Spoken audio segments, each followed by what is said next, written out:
রোজ সকালের মতো আজও উপস্থিত হয়েছি উন্নত কৃষি প্রযুক্তির বার্তা নিয়ে। সকলকে স্বাগত জানিয়ে শুরু করছি আজকের অন্নদাতা।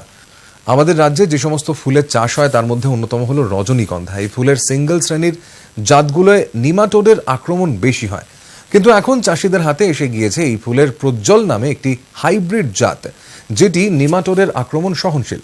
এই জাতের রজনীগন্ধা চাষ করেছেন নদিয়া জেলার রানাঘাট ২ নম্বর ব্লকের প্রগতিশীল চাষী উমেশ বিশ্বাস। তিনি ২ বিঘা জমিতে রজনীর চাষ করেছেন। তিনি তার অবলম্বন করা চাষ পদ্ধতি সম্পর্কে বললেন আমাদের। আমি ২০০৬ সাল থেকে এই রজনীর চাষটা শুরু করি। জাতটার নাম হচ্ছে প্রজ্জ্বল, যেটা আমি নদিয়া কৃষি বিজ্ঞান কেন্দ্র থেকে সংগ্রহ করেছিলাম। এবং ২০০৬ সালে আমার মাত্র ১০০টা মতো বীজ ছিল, সেইটাই আমি আস্তে আস্তে এখন এটা বাড়িয়েছি। আমার এখন ২ বিঘা জমি আমি এটা চাষ করছি। তো এই চাষ করতে মোটামুটি ১ বিঘা জমিতে ৩০ থেকে ৪০ হাজার টাকা খরচা হয়। প্রথমে এটা মাটি তৈরি করতে হয়, ৩ থেকে ৪টে চাষ দিতে হয়। চাষ দেওয়ার পরে মূল সার হিসাবে আমরা ফসফেট পটাশটা দিই। এবং ১ বিঘাতে আপনার চারা লাগে ২৫ থেকে ৩০ হাজার চারা লাগে। ম্যানকোজেব আর কার্বেন্ডাজিম দুটো একসঙ্গে মিক্সড করে জলে গুলিয়ে তার সেই বীজটাকে এবং কিছু মনোকটোফস ওটাকে ১ রাত জলে ভিজিয়ে রেখে বীজটাকে শোধন করি। ওরে পরের দিন সেটাকে তুলে ম্যানকোজেব কার্বেন্ডাজিম মিশিয়ে সেটা আমরা জমিতে লাগাই। বীজটা লাগানো হয় আবার ২ হাতে ৪টে করে আমরা লাইন দিই। তার মধ্যে আমরা ৬ ইঞ্চি থেকে ৮ ইঞ্চি পরপর এটা একটা বীজ থেকে আর একটা বীজ লাগাই। ১ থেকে ১.৫ মাস পরে যখন গাছটা বের হয়, তার আগে মানে কিছু আগাছা বের হয়। তো সেই আগাছা বের হওয়ার সময় আমরা গ্যামক্সন স্প্রে করি, যাতে আগাছাগুলো একবারে মরে যায়। গাছটা যখন বের হয় তার ৩ থেকে ৪ মাস পরে আমরা একটা ছোট কোদাল দিয়ে প্রত্যেক সারিতে ওটা কুবিয়ে দিই বা খুঁড়ে দিই। খুঁড়ার পরে সর্ষের খোল বিঘা প্রতি ১ বস্তা দিই, দিয়ে এটা কোবাই। আর ১ মাস পরে আপনার এটা মোটামুটি স্টিক আসা শুরু হয়। যদি বীজটা একটু মোটা হয় তাহলে স্টিকটা তাড়াতাড়ি আসে, আর যদি সরু বীজ হয় তাহলে স্টিকটা একটু লেটে হয়। লাগানোর ৩ থেকে ৪ মাস পরেই এর ফলন শুরু হয়ে যায়। এটা ১ বছর খুব ভালোভাবে হয়। যদি কোনো বাগান ভালো থাকে সেটা ২ বছরও মানে রাখা যায়। ১ বিঘা জমিতে আমাদের বিক্রি ১ লাখ টাকার উপরেই হয়। যদি ফুলটা একটু আমদানি বেশি হয় তাহলে দামটা একটু কম হয়। কিন্তু এই বছর যেহেতু একটু ফুল চাষটা আস্তে আস্তে ছড়িয়েছে, সেহেতু একটু মার্কেটটাও কম আছে। তবুও এবার লাভ ভালোই হবে, ১ লাখ টাকার কাছাকাছি বিক্রি হবে। ১ বিঘা জমিতে ১ বস্তা ফসফেট এবং ২০ থেকে ৩০ কিলো পটাশ প্রথমেই মূল সারে এটা আমরা দিয়ে দিই। তারপরে যখন গাছটার বয়স ২ থেকে ৩ মাস হয়, সেই সময় ১০-২৬ বিঘা প্রতি ২৫ কিলো সঙ্গে কিছু ইউরিয়া এই ১০ কিলো মতো দিয়ে এটা ছেটাই। এবং এইভাবে ১ থেকে ১.৫ মাস পর পর গাছের চেহারা দেখে, কোনো জমি লাগে কোনো জমি লাগে না, আমরা গাছের পরিস্থিতি দেখে তারপরে সারটা ব্যবহার করি। সব সময় বরাবর একরকম সার দিই না, সেটা আমরা পরিবর্তন করে ১৫-১৫ সুফলা কিংবা পটাশ ইউরিয়া, কেউ ডিএপি, এইভাবে আমরা সারটা ইউজ করি। প্রজ্জ্বল চাষ এমনিতেই এটা রোগ কম হয়, এই জন্যই এই চাষটা আছে। এর আগে আমাদের কলকাতা সিঙ্গেল ছিল, যেটা রোগের জন্য ওটা উঠেই গেল, এখন আর নেই, আমরা করি না। তো এটা রোগ একটু কম হয়। তবুও বর্ষাকালে একটা এর রোগ হয়, যেটা আপনার নিমাটোড দেখা যায়। সেই জন্যে আমরা এটা সেই সময় ১৫ থেকে ২০ দিন অন্তর দানা ব্যবহার করি। বিঘা প্রতি ৩ থেকে ৪ কিলো করে ফিউরেডান দানা ব্যবহার করি। সেচটা দিতে হয় বর্ষাকালে, তো দেওয়া লাগে না, যেহেতু বর্ষা হয়। আর এই শীতের সময় এখন আমরা এই ১০ থেকে ১২ দিন পর পর একটা করে সেচ দিই। আগাছা নিরাতে আমাদের বিঘা প্রতি মোটামুটি ১০ থেকে ১৫টা, আবার কোনো জমিতে বিঘা প্রতি ২০টা জন লেগে যায়। এটা ফুলই তুলি, যেহেতু এটার স্টিকও বিক্রি হয়, কিন্তু আমি স্টিক বিক্রি করি না। আমি দেখেছি আমার ফুল তোলায় এটা পড়তা বেশি। এই সময় যে ফুলটা হচ্ছে বিঘা প্রতি ১০ থেকে ১৫ কিলো এখন ফুল হচ্ছে। এটা প্রতিদিন তুলতে হয়। এখনকার মার্কেট আপনার আছে ৪০ থেকে ৫০ টাকা কিলো। আমাদের রাজ্যে পেঁপে চাষ করা হয় প্রধানত সবজি হিসেবে, যা কাঁচা অবস্থায় রান্না করে খাওয়া হয়। তবে পাকা পেঁপের বাজার দরও বেশ ভালো। এ রাজ্যের অনেক ফল চাষী পেঁপে চাষে আগ্রহ দেখিয়ে থাকেন। নদিয়া জেলার তেহট্ট ব্লকের প্রগতিশীল কৃষক অরূপ বিশ্বাস 1 বিঘা জমিতে পেঁপের চাষ করেছেন। এই ফল চাষে তিনি কিভাবে এগিয়ে গিয়েছেন তা জানালেন আমাদের। আমি দীর্ঘদিন ধরে চাষের সঙ্গে যুক্ত এবং আমি পেঁপে, কলা, সর্ষে এরকম বিভিন্ন চাষ করে থাকি। তার মধ্যে পেঁপেটা খুবই বেশি পছন্দ সম্পূর্ণ চাষ, কারণ যথেষ্ট আর্থিক সবলতা এনে দেয়। পেঁপেটা চাষ করতে গেলে বীজটা সংগ্রহ করার সময় জমিতে যে গাছের পেঁপেটা ধরনটা বেশি সেই গাছের বীজটাকে রাখতে হবে। যখন বীজটাকে আমরা চারা তৈরি করি তখনই আমরা শোধন করি। ডাইথেনিয়াম 45 ওইটাই আমরা জলের মধ্যে দিই পরিমাণ মতো, দিয়ে ভিজিয়ে রাখি। রেখে ওই বীজটা দিলে কি হয়, চারাটায় রোগ ব্যাধিটা বেশি হয় না এবং সেই গাছেও রোগ ব্যাধিটা কম হয়। ওটা ভাদ্র মাসের দিকে ওই বীজটাকে প্যাকেটে, ছোট ছোট প্যাকেটে গোবর সার, মাটি মিশিয়ে প্যাকেটজাত করে তার মধ্যে বীজ একটা একটা করে হালকা পরিমাণ মাটির ভিতরে ঢুকিয়ে বসিয়ে চারাটা দিই।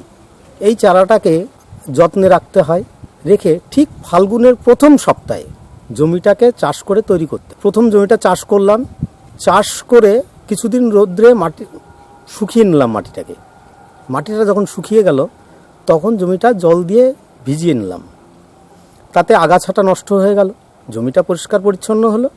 এবার জমিটা আবার জল দিয়ে চাষ করে সমান করে নিলাম। সমান করে নিয়ে ভিলি টানি 72 ইঞ্চি বাই 72 ইঞ্চি, 72 ইঞ্চি আড়ে এবং লম্বায়ও 72 ইঞ্চি, 72 ইঞ্চি দূরত্বে লম্বা করে আমরা ভিলি টেনে নিই। ভিলি টেনে নিয়ে এবার 72 ইঞ্চি অন্তর অন্তর ফাল্গুনের প্রথম সপ্তাহে ওই চারাটা আমরা বসাই। আমরা যেখানে চারাটা বসাই সেখানে 18 ইঞ্চির মধ্যে 2টো করে চারা বসাই। এইভাবে চারাগুলোকে বসাই। তার কারণ হচ্ছে পেঁপের মধ্যে প্রচুর পুরুষ গাছ হয়। এবার পুরুষ গাছ যদি বেশি হয়ে যায় তাহলে ফসলের উৎপাদন ক্ষমতাটা কমে যাবে। সেই কারণে আমরা করি কি, 2টো করে চারা বসাই। যখন আমরা চারাটা বসাই তখন মাটিটাকে শোধন করে নিই। তো আমরা যে জায়গায় চারাটা বসাই সেই জায়গাটায় আমরা ফাল্গুনের প্রথম সপ্তাহে লাগানোর পর যেদিন লাগানো হয় গোড়ায় সামান্য সামান্য জল দিয়ে দেওয়া হয়। তার একদিন পর জমিটায় সেচ দিয়ে দেওয়া হয়। সেচ দেওয়ার পরে যখন নূতন পাতা ছাড়ে গাছে তখন আমাদের প্রথম সারটা দিতে হয়। ওই সময় মাত্র 4 কিলো বিঘা প্রতি ডিএপি সার ব্যবহার করি। 15 থেকে 20 দিন পরে যখন আবার দ্বিতীয় সেচ দেওয়া হয় তখন 10-26-26 সারটাকে ব্যবহার করি 15 কিলো। ওই গাছটা তখন 18 ইঞ্চি পরিমাণ পর্যন্ত হাইট এবং মোটাও হয়ে আসে। তারপরে ওই সময় আমরা কি করি, আবার যখন সেচ দিই ওই গাছের গোড়াতে 10-26 নয় এবং ডিএপিও নয়, অন্য যে কোনো একটা সার ওখানে ব্যবহার করি। বিঘা প্রতি 50 কিলো এবং সেটা গাছের গোড়া থেকে মিনিমাম 6 ইঞ্চি দূর দিয়ে ব্যবহার করা হয়। এই সারটা ব্যবহার করলে 2 মাসের মধ্যে, অর্থাৎ বৈশাখ মাসের একদম প্রথমে এদের ফুল এসে যায়। ফুল এসে গেলে আমরা তখন পুরুষ গাছ এবং স্ত্রী গাছ চিনতে পারি। পুরুষ গাছগুলো কেটে ফেলি এবং বিঘা প্রতি 4টে থেকে বড় জোর 5টা পুরুষ গাছ আমরা রেখে দিই। আমরা যখন গাছগুলো কেটে ফেলি তখন কিন্তু আমরা জমির মাটিটাকে টেনে ভিলিগুলোকে বন্ধ করে দিই। আমরা এবার জমিতে যখন সার দিই পুরো জমিটা ধরে ছিটিয়ে সার দিই, আর গোড়ায় সার ব্যবহার করি না। কোনো অনুখাদ্যের প্রয়োজন পড়লে আমরা সেটা অনুখাদ্য ব্যবহার করি।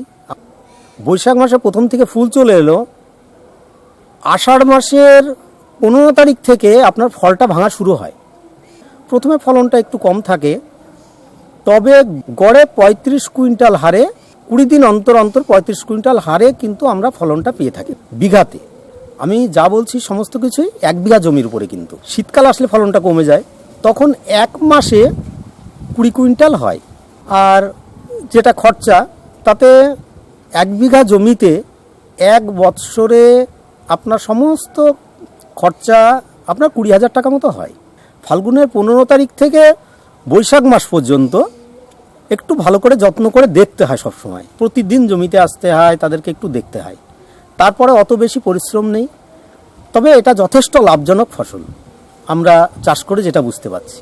পেঁপেতে আমাদের সচরাচর দেখা যায় যে সাদা মাছি বা লাল মাছি এগুলো তো আসে, দোয়ে পোকা, পচা রোগ এগুলো আসে। তা এগুলো আসলে আমরা ম্যানকোজেব 45 এইটাকে বেশি ব্যবহার করি পচার ক্ষেত্রে, আর কার্বনডাজিম ওটা লিটার প্রতি 2 গ্রাম এই হিসাবে আমরা ব্যবহার করি। আমরা শুধু ম্যানকোজেব ব্যবহার করি, তাতে গাছ খুব ভালো থাকে।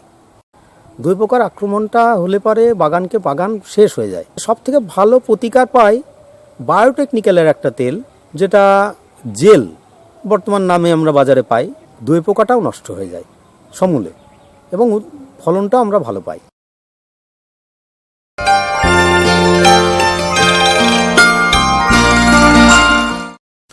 এবার দেখুন জন ডিয়ার অন্নদাতা হেল্পলাইন। চিঠিপত্র, টেলিফোন এবং ইমেলের মাধ্যমে দর্শকরা আমাদের কাছে যে প্রশ্ন করে থাকেন তার উত্তর নিয়েই সাজানো হলো জন ডিয়ার অন্নদাতা হেল্পলাইন। পুরুলিয়া জেলার হুড়া থেকে অন্নদাতার দপ্তরে ফোন করেছেন নিহার রঞ্জন পণ্ডা। তার বাড়িতে কয়েকটি কাঁঠাল গাছ আছে। এখন কাঁঠাল গাছের মুচি কালো হয়ে ঝরে যাচ্ছে বলে তিনি জানিয়েছেন এবং এর প্রতিকার ব্যবস্থা সম্পর্কে তিনি জানতে চেয়েছেন। নিহার রঞ্জন বাবু, আপনার প্রশ্নের উত্তরে আপনাকে অন্নদাতার বিশেষজ্ঞের পরামর্শ জানাচ্ছি। কাঁঠালের মুচি ঝরা রোগটি মূলত এক প্রকার ছত্রাকের আক্রমণেই হয়ে থাকে। এই ফসলটি চাষে এটি একটি বড় সমস্যা। গাছে যখন সবে ফুল ফোটা শুরু হয় তখনই এই ছত্রাকের আক্রমণ ফুলে ও কচি ফলে দেখা যায়। উষ্ণ ও আর্দ্র আবহাওয়ায় রোগটি মারাত্মক আকার নেয়। প্রথমে আক্রান্ত ফলের গায়ে ফ্যাকাশে বাদামি রঙের দাগ এবং বোঁটাতেও দেখা যায়।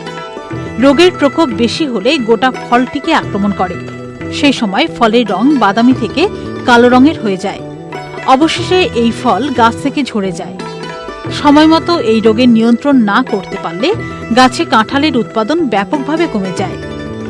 এই রোগটি নিয়ন্ত্রণ করতে প্রথম থেকেই সুসংহত ব্যবস্থা নেওয়া খুব জরুরি। কাঁঠালের বাগানের আগাছা নিড়েন দিয়ে পরিষ্কার করে দিতে হবে। সারা বছর যাতে জল এবং উদ্ভিদ খাদ্যের যোগান ভালো থাকে সেদিকে লক্ষ্য রাখতে হবে। তাই সুসংহত উপায়ে জৈব ও রাসায়নিক সার প্রয়োগ করতে হবে। একটি 10 বছরের ফলন্ত গাছে এই পরিমাণ সার প্রয়োগ করতে হবে। গোবর সার 40 কেজি, নাইট্রোজেন 250 গ্রাম, ফসফরাস 375 গ্রাম, মিউরেট ও পটাশ 375 গ্রাম। এই পরিমাণ সার বর্ষার আগে ও বর্ষার পরে প্রয়োগ করতে হবে। সার প্রয়োগের পর জলসেচ দেওয়া জরুরি। কাঁঠালের বাগান নিয়মিত পরিদর্শন করতে হবে। যদি এই ছত্রাকের আক্রমণ কিছু ফলে দেখা যায় সেক্ষেত্রে প্রথমে গাছ থেকে আক্রান্ত ফল ভেজা বস্তা জড়িয়ে তুলে মাটিতে গর্ত করে পুঁতে ফেলতে হবে। তারপর রাসায়নিক ছত্রাকনাশক স্প্রে করতে হবে। এক্ষেত্রে 2 গ্রাম কার্বেন্ডাজিম বা 4 গ্রাম কপার অক্সিক্লোরাইড অথবা ম্যানকোজেব 2.5 গ্রাম প্রতি লিটার জলে মিশিয়ে স্প্রে করতে হবে। এইসব পন্থাগুলো অবলম্বন করলে ভালো ফলন পাওয়া যাবে। প্রোটিনের চাহিদা পূরণের জন্য আমাদের খাদ্যে ডালের গুরুত্ব অপরিসীম। সরকারি এবং বিভিন্ন প্রকল্পের সাহায্যে ডাল শস্য চাষের এলাকা এবং উৎপাদন বৃদ্ধিতে নানান প্রচেষ্টা চলছে। সময় বোনা ছোলার এখন বৃদ্ধি দশা চলছে।